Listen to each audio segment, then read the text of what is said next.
that we care about can't be fixed unless we have a functioning democracy. So how can you make gerrymandering personal? Think about the issues you do care about. Think about the legislative changes that would be necessary for things to happen in the way that you would like, and realize how it's connected to gerrymandering. Whether it's a well-trained workforce, affordable health care, the environment, reasonable shale tax, equitable school funding, common sense gun laws, pension reform, privatized liquor stores.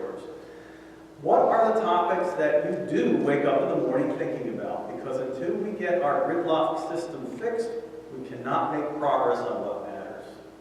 Last week, the Pennsylvania Supreme Court determined that our congressional lines were gerrymandered to the point of unconstitutionality, and they ordered the lines to be redrawn by February 9. While it's nice to know that goofy kicking Donald is not constitutional, a court decision by itself fixes nothing. The same legislative body that drew the lines in the first place will draw the lines again.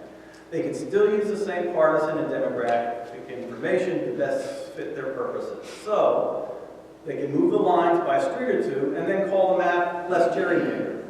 The map will go to court and we'll spend $1 gazillion on litigating our congressional boundaries. We don't know what district we are in, and we won't know what district we're in, and we won't know who represents us. We need a legislative solution to fix this, and we need it now. So what can we do about this? Fair Districts PA priorities include forming an independent commission to end the process of redistricting that allows legislators to choose their own voters. That allows legislators to choose their own voters instead of the other way around. The process must be transparent and must include public participation. There must be a strict timeline for completion, and other causes of districting unfairness must be addressed. Fair Districts PA supports a bill that would amend the Pennsylvania State Constitution, and this amendment will create an impartial Citizens Redistricting Commission. Senate Bill 22 and House Bill 722 both have been introduced to Harrisburg. So what is an impartial redistricting commission? The Secretary of State will randomly select 11 members to the commission from 3 pools of volunteers. 4 members will come from the Republican Party, and 4 members will come from the Democratic Party. 3 members will come from the pool, which is not affiliated with either party. The appointments from each group will reasonably reflect the demographic diversity of the Commonwealth, no more 5 white guys. The group will select a chair approved by at least 6 members. The group of members cannot be politicians or directly related to politicians.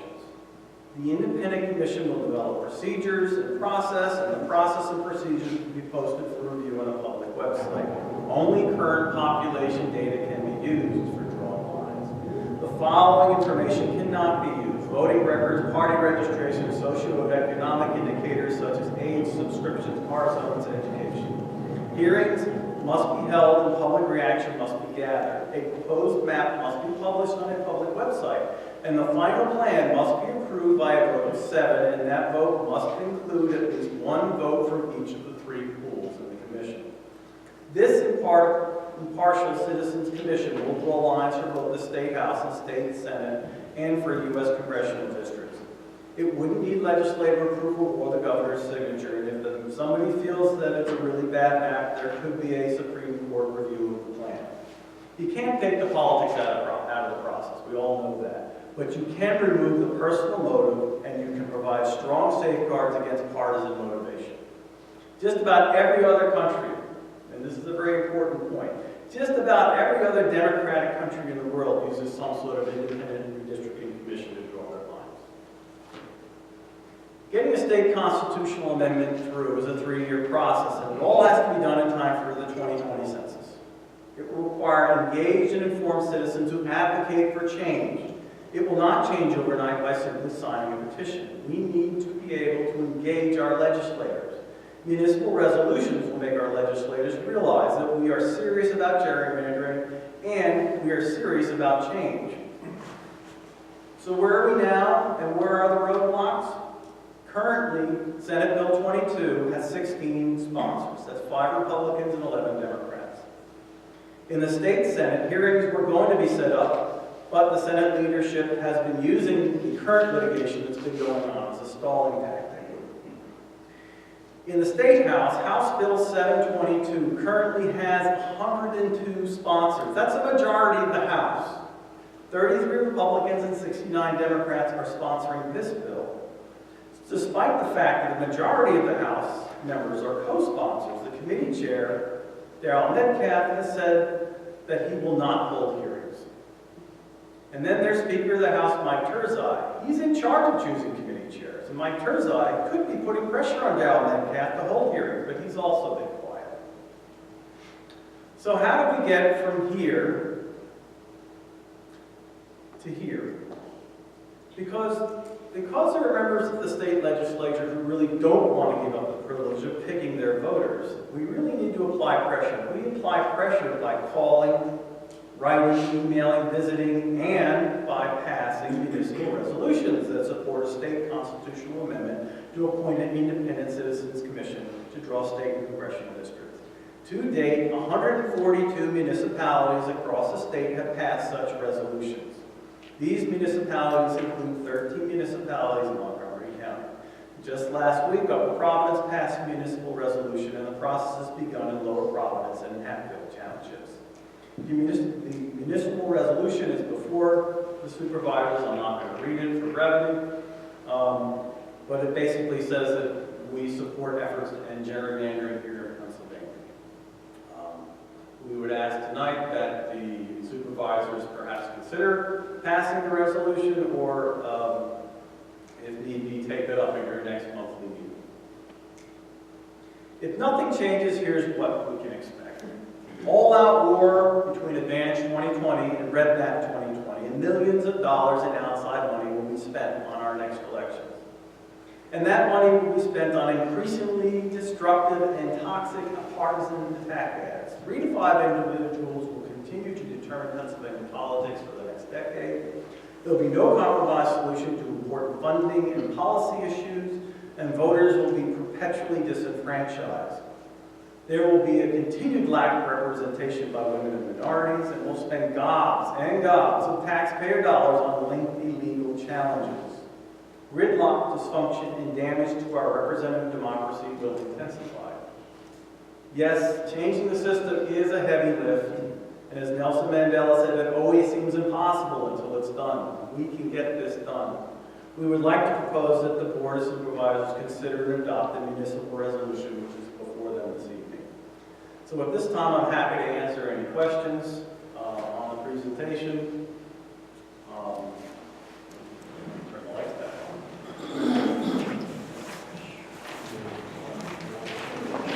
Do you have any questions? Anybody in the board? Jed? Are there, can everybody hear me? Yes? Can everybody hear me? Is this better? Yes? Good, okay. Are there models in other states that would be good for Pennsylvania to look at where this has been successful and has not been partisan? Well, I mean, the other states have done, Arizona's done one, Iowa's done one, California's done one. When California first did theirs, they had some problems in the way they proposed their commissions. They've since corrected them. The lessons learned in California have been incorporated into House Bill 722 and Senate Bill 22.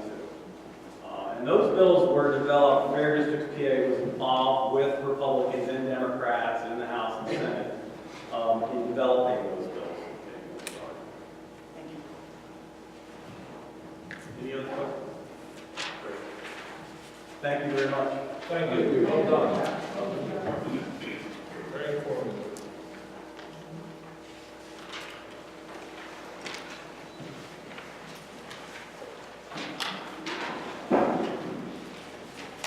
And Chuck, I'll just say I certainly would read it and I'll certainly consider it. Thank you. You're welcome. So do you want to consider this at our next meeting for on the agenda to discuss?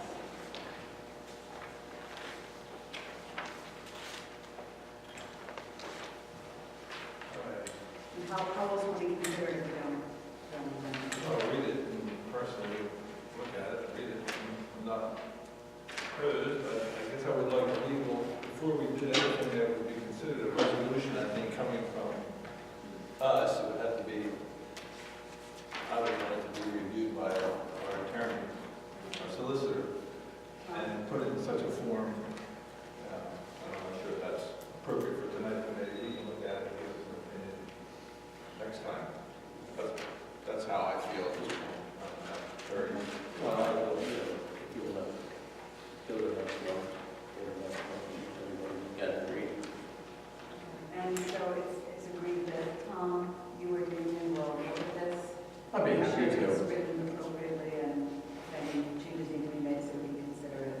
Yes, I enjoyed the presentation. it was a nice presentation. I have a question then, I guess, for Chuck Yeiser. Seeing how this is kind of written up in resolution type form, Right.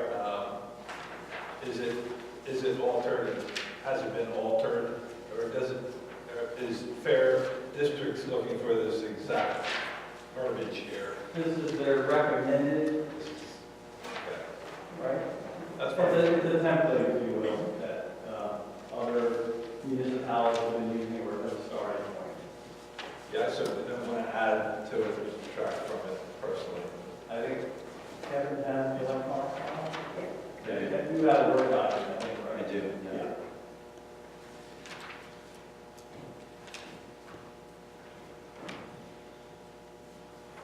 Can I ask a question, Chuck? Yes. What I'd like to do here, before we Okay. yeah, I'm sorry, just so we know, later on in the meeting, we're going to review some of, we have a public meeting attendance and participation policy. It hasn't changed much from what we have been imposing in the last month or two. So this is really, I guess, this isn't really a public comment period, but we'll take public comments. If we just limit your comments to 2 minutes or so at this point in time, so we can move on. Yeah. Thank you. Dan or Bradford? Just a real quick question. The other townships that have adopted it, did they, many of them made any changes at all, or did it mostly take it the way it was? I believe it the way it was. My wife has been involved in the more logistical end of things for this, and I believe it. I can double check that if you'd like. You seem good. Yeah. Yeah. Thank you.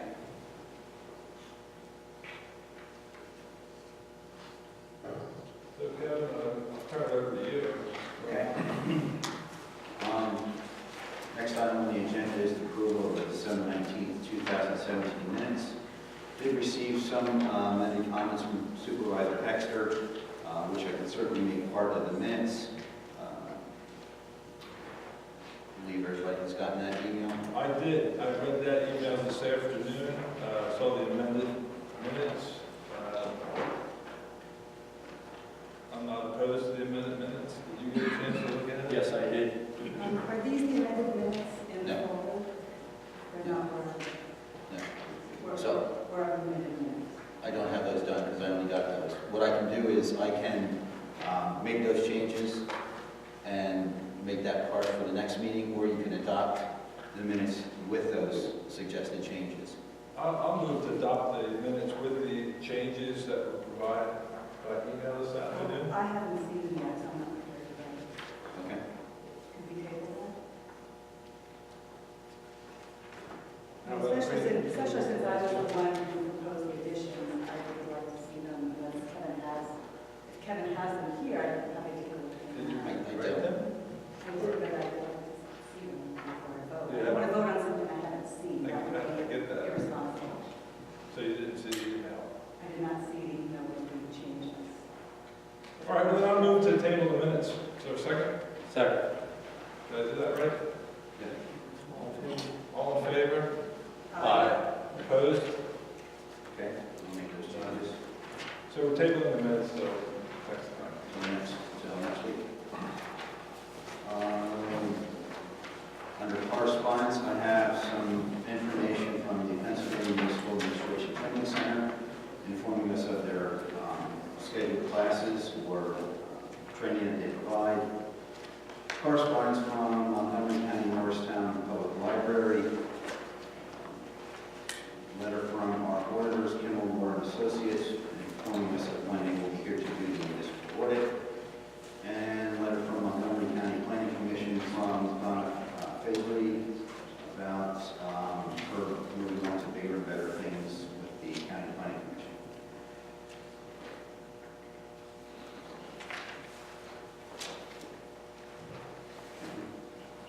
have no administrative actions. So I guess we will open that up to public comment for any agenda items. Before we do that, I'd like to ask a question myself. If there is an item that a resident or multiple residents have an interest in getting on the agenda, what would that process be?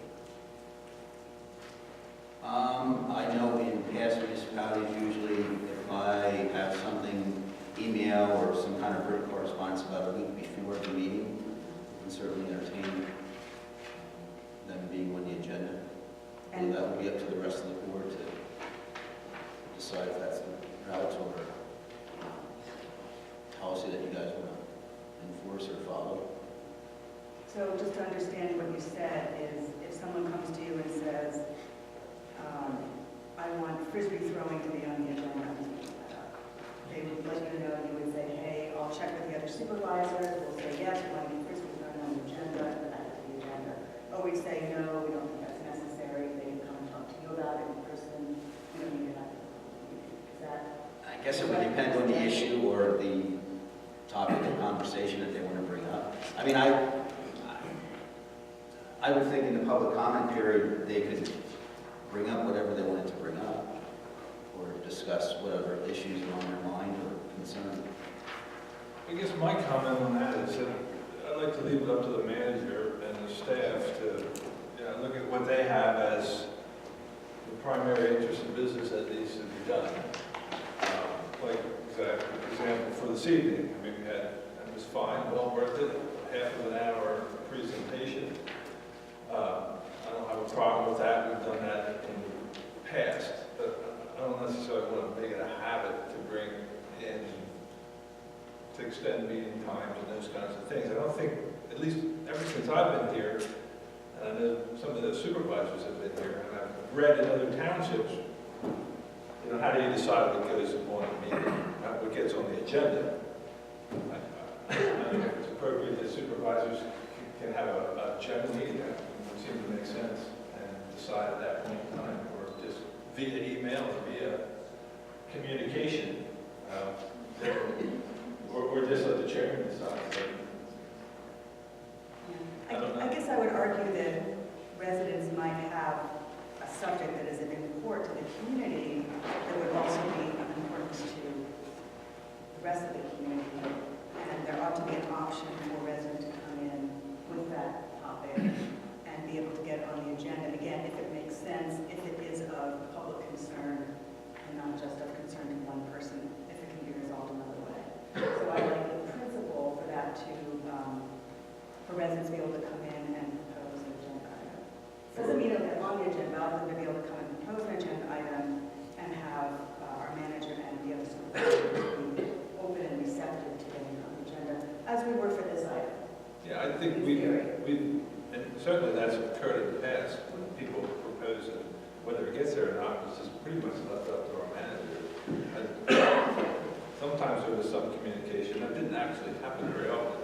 What I would say, if people have issues, like speaking about an issue or concern that they have that's not being resolved, is that what you're getting at? No, if it's something like that, that could probably be resolved directly with the manager. Yes, right. But if it is an issue that is of greater concern, then I would argue it might make sense to put it on the agenda.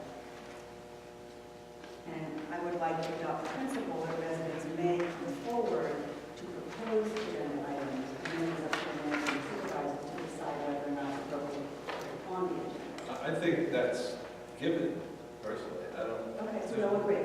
I don't think there's anything in place that disallows anybody from asking me on the agenda. Okay, very well. So I don't really, I think that's a viewpoint, I guess. So if anybody wants to be on the agenda, I can contact Kevin. But at least give me a week. You have to ask me for a week, so.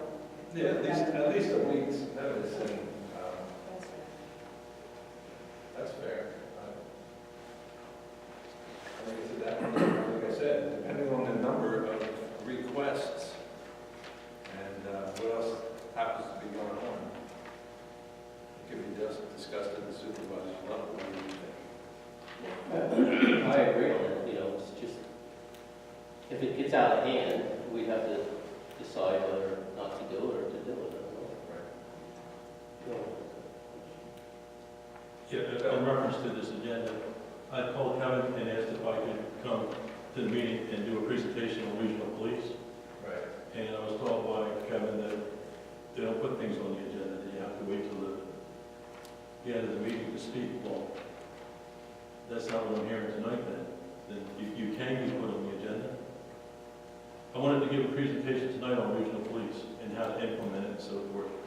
I was going to give the proposal that I was going to give to a group if we decided to do this. I put something together, and I want to present that tonight. I mean, obviously, time's running. You know, Chuck had a thing tonight and so forth. I thought we were going to be in the other room. I actually had it prepared in packets and a smaller type of that. I do also have a PowerPoint, but I was going to spare you that, although it is quicker on the PowerPoint. So in regards to that, I'm going to ask tonight, can I be on the agenda for next week? It'll take about 20 minutes to give you a presentation on regional police for consideration. I personally don't have an issue with it. Do you have a problem? No, I don't know.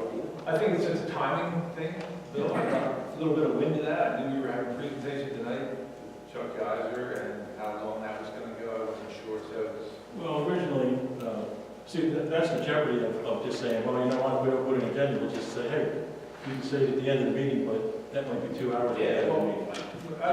I really have no idea what you were presenting. I got no word about that. And so I think it's just a timing issue, and I think if you contact our manager, you can let it put you on an appropriate space and time that you can work it in, and you can have your due. I have no put you on for next. Is that fair? Fair enough. That's wonderful. If you want more than a little bit of a public comment, is what you're saying. You have more than a public comment. Yeah, but if you had 10 people with a 20-minute public comment, you know, even though you say 2 minutes, then, you know, if you have it on the agenda, you're prepared for it. Right. You know, And that's all this comes down to. You know, is how long. When I was told I couldn't be on the agenda, I was unaware of Chuck's presentation, and I understand once that takes a half hour, we've got to be reasonable. So Right. that's why I just said. We can only absorb so much. Right, I understand that. So I think we'd be happy to hear your presentation. I would be on regional policing, so Okay. set that up, whether it's next week or next, I'll put it on for next week. Yeah, I'd like to do it next week if I could. I'd get the ball rolling on this thing and see what everybody's interested in. I know that people here are very interested in the police, and any way we can get more police coverage would be welcome. Kevin, will Chief Madison be able to soon? You should, yes. Okay. Yeah, he would be instrumental, certainly. Yeah, I would like I've to. spoken to him. Anything like this, people, you know, in my opinion, what I'm hearing, you need to talk to the staff, you know, get to the staff level, get the information to them, let it work its way up. And this isn't an idea I had since last meeting.